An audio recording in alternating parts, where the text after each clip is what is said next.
ఈ రెడ్లు మనకు న్యాయం చేయరు. ఈ రెడ్డి ప్రభుత్వాలు ఎక్కడున్నా మనకు ద్రోహులే. కాబట్టి బీసీ ప్రజలారా మనము తేల్చుకోవాల్సిందే. అందుకోసమే పుంజాల శివశంకర్ గారు తన జీవితం మొత్తం దీనికోసం త్యాగం చేసిన బిడ్డ. రాజ్యాధికారం ఒక్కటే నీకు దిక్కురా, ఇంకొకటి లేదురా ఈ భూమి మీద అని చెప్పిండు. దానికోసం తెలంగాణ రాజ్యాధికార పార్టీ పుట్టింది. తెలంగాణ రాజ్యాధికార పార్టీ పుట్టింది దానికోసం పుట్టింది.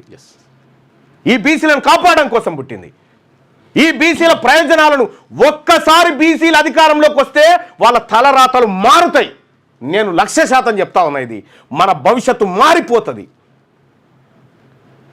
ఈ రెడ్లను, ఈ అగ్రవర్ణ ప్రభుత్వాలను నమ్మకండి. ఇవి దోపిడీ ప్రభుత్వాలు. రేవంత్ రెడ్డి జీవో ఇస్తాడు, జానారెడ్డి రెడ్డి జాగృతితో కేసు వేపిస్తాడు, హరీష్ రావు రెడ్డి లాయర్ని పెట్టి వాదించి కేసు ఓడిపోయేటట్టు చేస్తాడు, బీజేపీ వాళ్ళు సప్పట్లు కొడతారు. ఇది మన బీసీల బతుకు. 1952 నుంచి మొదలు పెడితే 2025 దాకా ఈ రెడ్లు చేస్తున్న మోసం ఏకరువు పెట్టడం కోసం గతంలో జరిగిన చరిత్రనంతా మీ ముంగడి తీసుకొచ్చిన ఇప్పుడు.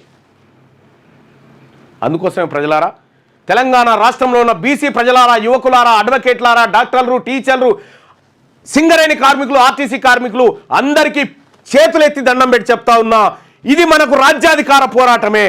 ఇది రాజ్యాధికార పోరాటమే. అందుకే ఈ రెడ్ల కుట్రను పటాపంచలు చేసి ప్రజాక్షేత్రంలో చర్చ జరగాలనే తెలంగాణ రాష్ట్ర బంధుకు పిలుపునిచ్చింది తెలంగాణ రాజ్యాధికార పార్టీ. ఈ తెలంగాణ రాజ్యాధికార పార్టీ ఇచ్చినటువంటి పిలుపులో ప్రజలంతా స్వచ్ఛందంగా పాల్గొని విద్యా సంస్థలు మూసివేయాల్సిందే, న్యాయస్థానాలు బహిష్కరించాల్సిందే.